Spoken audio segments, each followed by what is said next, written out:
இன்றே டவுன்லோட் செய்து உங்கள் ஃபேவரட் ஷோக்களை என்ஜாய் பண்ணுங்க. நான் பார்த்து வச்ச Dress தான் எடுக்க முடியல. அதனால என்னம்மா, Dress தானே, இன்னைக்கு இல்லைன்னா நாளைக்கு போய் எடுத்துக்க வேண்டியதானே. இங்க பாருமா, நான் 4000 ரூபாய் பணம் வச்சிருக்கேன், அதை எடுத்துட்டு போய் எடுத்துக்கோங்க. சரிப்பா. ஏங்க, அது வெண்ணிலா நட்சத்திர பிறந்த நாளுக்காக எடுத்து வச்ச அமௌண்ட், அத போய். அதனால என்னம்மா, 2 பேரும் அவங்களுக்கு பிடிச்சதை எடுத்துக்கிட்டோம். அந்த பாருடி, அந்த காசுல உனக்கு காஸ்ட்லியா எடுத்துக்கிட்டு வெண்ணிலாவுக்கு கம்மியா எடுக்க கூடாது, புரியுதா? ஆளுக்கு 2000 ரூபாய், புரியுதா? ஏமா வெண்ணிலா, கேமரா இருக்குன்னு தெரிஞ்சதும் போலீஸுக்கு போன் பண்ணாம நீயே இந்த விஷயத்தை ஹேண்டில் பண்ணது ரொம்ப பெரிய விஷயமா. ஏண்டி, உனக்கு மட்டும் எப்படி இதெல்லாம் தோணுது? வக்கீல் பொண்ணுமா? கேட்டுக்க. பாத்தியாக்கா, கடையில என்னமோ சொன்ன, நான் பண்ணதுதான் கரெக்ட். அப்பாவும் அம்மாவும் கூட அதே தான் சொல்றாங்க. என்னமோக்கா, நாங்க 3 பேர் மட்டும் எப்பவும் ஒரே மாதிரி இருக்கோம். நீ மட்டும் தான் இந்த குடும்பத்துல வேற மாதிரி இருக்க. வெண்ணிலா, என்ன பேச்சு பேசுற நீ? இல்லப்பா, சும்மா என்ன விளையாட்டு? ஏங்க இருங்க. நீங்க 2 பேரும் சாப்பிட்டீங்கல்ல, தட்டை வச்சுட்டு கையை கழுவுங்க, போங்க போ. போ.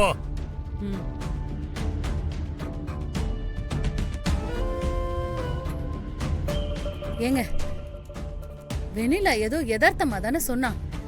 நீங்க இப்படி கோவப்பட்டா இதுக்கு பின்னாடி ஏதோ இருக்குன்னு அவளுக்கு தெரிஞ்சிராதா? இல்ல பரமு, வெண்ணிலா அப்படி சொன்னதும் எனக்கு பட்டுன்னு கோவம் வந்துடுச்சு. பழைய விஷயம்லாம் எனக்கு நீங்களே காட்டி கொடுத்துருவீங்க போல இருக்கு.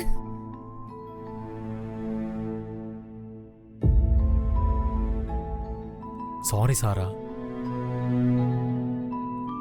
கடையில நிறைய பிரச்சனை, அதனால தான் என்னால வர முடியல.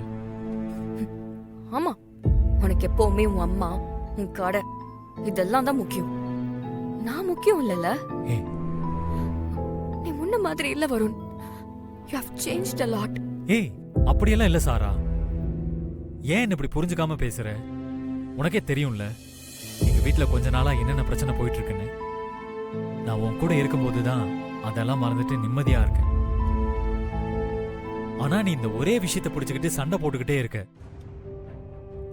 ஏற்கனவே எங்க அண்ணன் ஓடி போய் கல்யாணம் பண்ணதுனால எங்க அம்மா உடஞ்சு போயிருக்காங்க. நீ என்னடானா சடனா ஃபாரின்ல போய் செட்டில் ஆகலான்னு சொல்ற? எங்க அண்ணன் கொடுத்த வழிய மறுபடியும் எங்க அம்மாவுக்கு எப்படி கொடுக்கறது சாரா? எங்க அம்மானா எனக்கு எவ்வளவு பிடிக்கும்னு உனக்கே நல்லா தெரியும்ல. சரி, எனக்கு எல்லாமே புரியுது வருண்.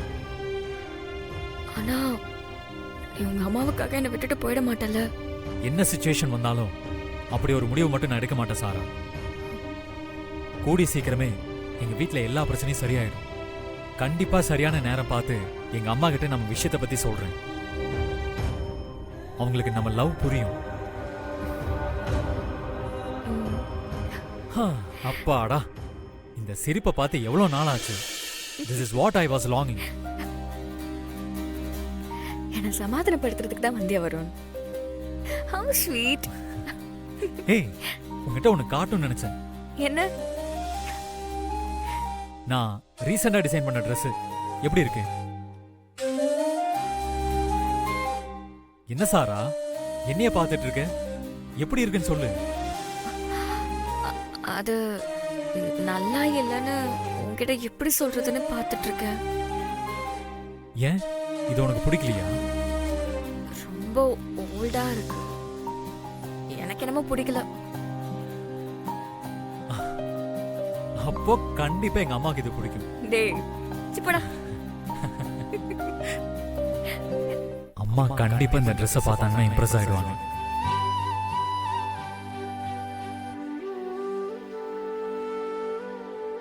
ஃபெஸ்டிவல் டைம் நெருங்குது. காஞ்சிபுரத்துல இருந்து நமக்கு வர வேண்டிய ஸ்டாக் எல்லாம் வந்துருச்சா? எஸ் மேடம், நேத்தே வந்துருச்சு மேடம்.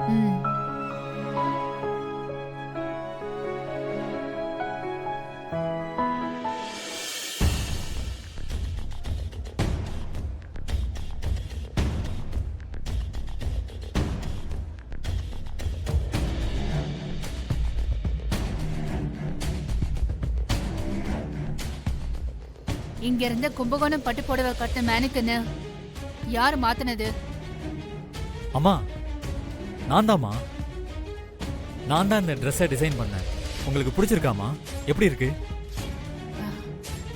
இல்லடா கண்ணா, ஃபெஸ்டிவல் டைம்ல கடைக்கு வர கஸ்டமர்ஸ் எல்லாம் ட்ரெடிஷ்னலா பாரம்பரிய பட்டு தான் விரும்புவாங்க.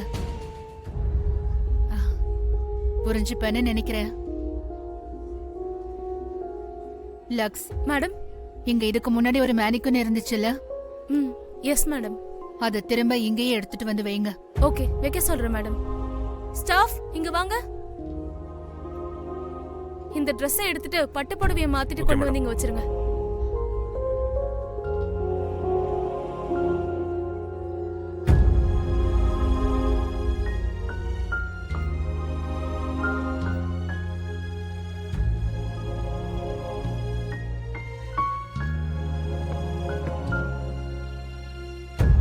நீ டிசைன் பண்ண ட்ரெஸ் ரொம்ப அழகா இருந்தது.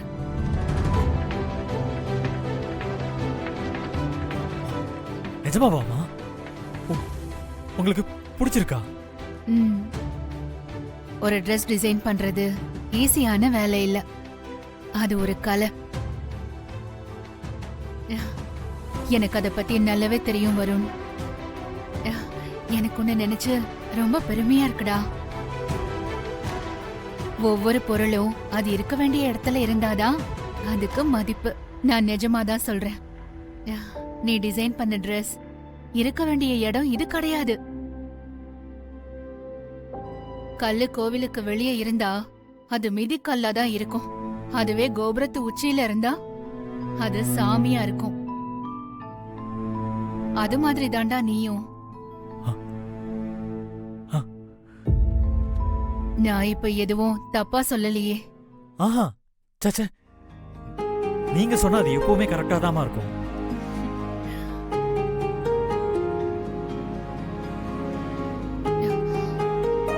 நாராயணா, இந்தா. என்னம்மா அது? அம்மா முதல்ல கஷ்டப்பட்டு சம்பாதிச்ச பணம் இது.